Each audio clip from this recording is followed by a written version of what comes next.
Hi everyone, this is my day 8 of 21 days Rise Up Challenge, and today's topic is how AADME has helped me to grow until now.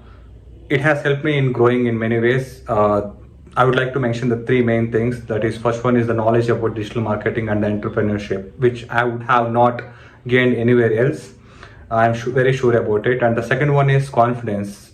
Because of the activities we have been assigned to, there is a lot of confidence which I have gained from the day one till date. The last and the most important one is it helped me to take action.